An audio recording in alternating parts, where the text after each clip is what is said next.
Good afternoon, Abbotsford residents. I'm Mr. Pelican. I'm running for the mayor here in Abbotsford to bring the RCMP in, stop the threats on people's lives and mine, but we're going to forensic audit the city books. A forensic audit will show all the enclosed meetings and the scamming that was taking place by council to lift their job sites for their families and their friends. And not only that, but make sure the lucrative buyers that were coming in here were getting also the provincial and federal grants to reward them. You buy my piece of land, and I'll guarantee you I can lob you the money that will give you the money to build it and everything. Extensive lifts, and we saw that on Dave Sadu. A lot of people ask me what would be the outcome of the BC Conservatives, Yuri Follner, not winning. If you're a true Conservative, you would have went behind Yuri Follner, and if you're a 1BC, you would have went behind Yuri Follner. I wouldn't want to be anything else on this outcome because the split of the Conservatives are going to crash. That we do know.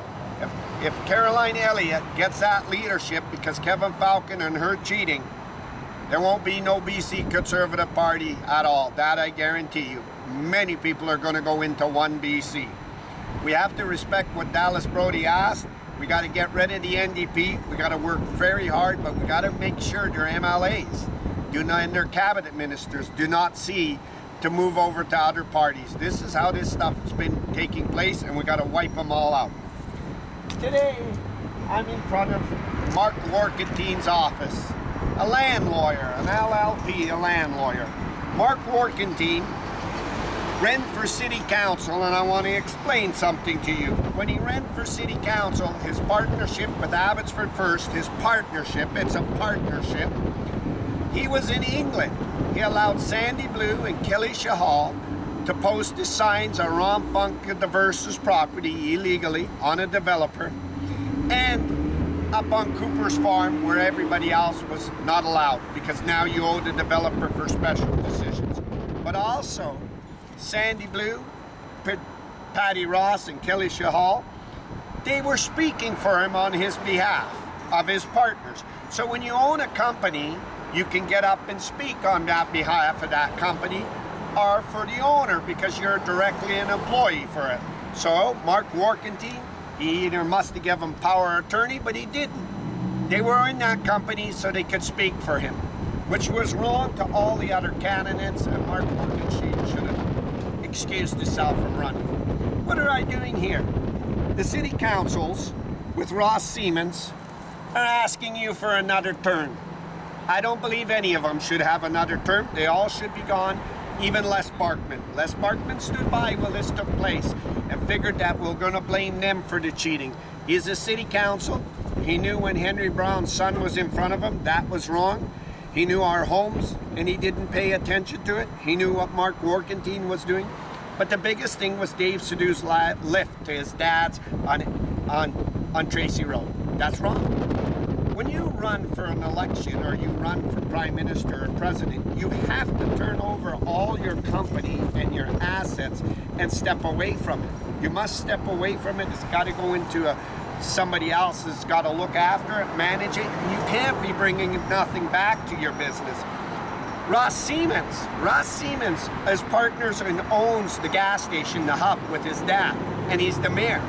He's working during the irregular hours the mayor's supposed to be on duty and rewarding his business. We're going to financially audit how his increases were, but we're going to forensic audit this.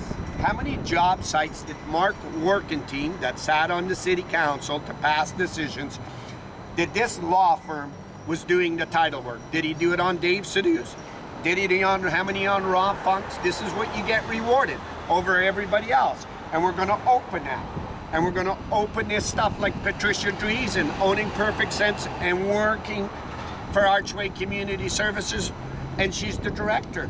And we're going to open all this up, and we're going to open it up, and we're going to invest. This is what my MLA Corky Neufeld should have been doing, and this is what that little punk, the Secretary Brad Viss, should have been lobbying, that he wanted to be an MP and he wants to be in my riding, and he should never be about that flood money, because that flood money is not going to come in as long as Henry Brown, Ross Siemens, Brad Viss, and these guys are chasing that money, because it's not going to go to the farmers, it's going to them. and it's going to enrich them, and that's why you can see Bruce Bamman didn't lobby for it, because it wouldn't have gone. In the city's hands, you need to appoint a special team that would look after it. And we know Brad Viss has a turd with the farmers to look at the mismanage of the city, that they didn't give money from the city to drain the ditches, put the dike committee back on, get the slurry out, nothing. Brad just keeps arguing the fact. Who owned this practice was Ed Fast. Ed Fast, I believe, was in here. And Ed Fast made sure that Mark Warkentin with Henry Brown went to the police board, and then slowly we rolled them off for city councils. I'm asking Mark Warkentin, let me explain something. You do not see Mark Warkentin taking any pictures and cutting ribbons. He's got his head down. You don't see Kelly Shahal, who's an officer of the court. She's got her head down. And you don't see Dave Sidhu. They got their head down. Whether they're going out trying to make their base again big enough that they can cheat to win an election. We have to come to a very good understanding here in this election. These people were elected to be a servant for you, and they were enriching themselves. Abbotsford First were all a slate. They were partners in this team. They have to go under financial audits by the RCMP. Why do I say the RCMP? They signed non-disclosures in the city. That is why Mo Gale said when Henry was jacking him, where there was smoke, there was fire. Mo couldn't tell what there was because Henry would say you signed that non-disclosure on an enclosed camera meeting and sue him. But Henry couldn't sue Mo because Mo then would have known the ace in the hole to get out of that, would say, in the court, I have to testify, which the judge would allow it, and it would open the enclosed meeting for Mo to clear his self of everything that Henry was suing him against. But under the RCMP, enclosed cameras in meetings won't mean nothing because they can come in because it's organized crime and it's lift of the land.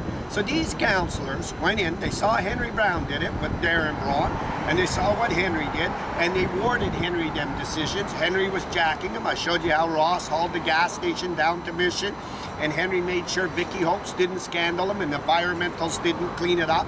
And in return, they gave Henry's decisions. Now, they saw what Henry did, so they went out and loaded their pockets. But here's the thing they did. They believed all eight of them could outroll the general public, and what we say goes. The sickening thing was Cooper's Farm. It didn't go back. Make no mistake, Les Barkman doesn't need another turn. He needs his ass kicked, and we need to open them investigations, and then we got to go after him with serious charges. We have to go after these guys so severe, even like Dave Lowens figures he's getting out now, his head down, he's going to step out. He's going to be another Ed Fast. I'm retiring, but you see Ed operating from the black, endorsing Ian Black and helping Ian Blacking everything else. We have to make sure that these councils and these people that sat there originated themselves, they made sure that on council, Dave Sidhu made sure his dad's property got sold to Vitalis. He made sure it was rushed. I showed you Brian Cadet. I showed you everything. This is the wisdom and the knowledge of the RCMP when I went to him on Darren Brown. This is what took place, all these threats on my life. This is why the Abbotsford Police ringed Councillor Mogale in the election. This is why the Abbotsford Police been stalking me. This is why the Abbotsford Police pulled me from my truck. This is why Colin Watts didn't go with me to the multi-billionaire when this guy smashed my cameras, my phone, and made all these threats on me. We don't want this. We want a clear law enforcement that'll go after everybody, and there's not a two-tier system. So I'm going to ask Mark Warkentin right here tonight. Mark, are you going to open your city books, or does the RCMP got them? Are you making sure that your law firm, anything that's got done in this city past, is receiving all the transfer for them land titles and everything else? This is insider trading. Whatever Mark Warkentin can lobby to this building and to this law firm, he stands to gain too. This is why you should have made sure that you stepped down from your business and you did the function that you asked the voters to put you in, and the servant of being a servant of the people, and maybe operated inside a Chilliwack or another municipality like Nicole Reid does. She makes sure she comes to Abbotsford and works for the city. So I'm going to make something clear to all Abbotsford voters. You'll see how fast Henry Brown gets on to Ed Fast and pushes Brad Viss to endorse the punk Ross Siemens. You'll see him taking pictures. So you saw what Amric Moran did with Corky Neufeld, which was totally illegal and wrong for all the councillors that are running here. And Amric Moran now, he's taking pictures with the Abbotsford police chief. That instead of going to White Rock, instead of finding the Ford pickup that the guy threatened me up at Ledgeview, instead of doing that, he's out promoting. I don't want a police chief that promotes. I want a police chief that holds the balance of the justice, goes after the crime, and not working for the crime. The police chief is working with the crime. He's a part of the crime. He's embedded himself in it, and he figures he can get his guys under control. This is why I told you the RCMP were so great. They rotate their officers. They don't get to know people like Henry Braun and Keelan Olenoff when he said drop the videos and lawsuits. So to Mark Warkentin, do you think Abbotsford residents should have burdened all the costs and the endangerment of the Mackenzie Bog that got him deadly sick, Dave Sidhu's lift to his land, Rob Funk's job site, and all this stuff that you asked to be a servant of the people? Or do you think the RCMP should walk in and grab everybody's books? I believe exactly what it says. They need to come in and seize your books. And that's what needs to be done. And that'll open everything called the insider trading. I'm live, Abbotsford, British Columbia.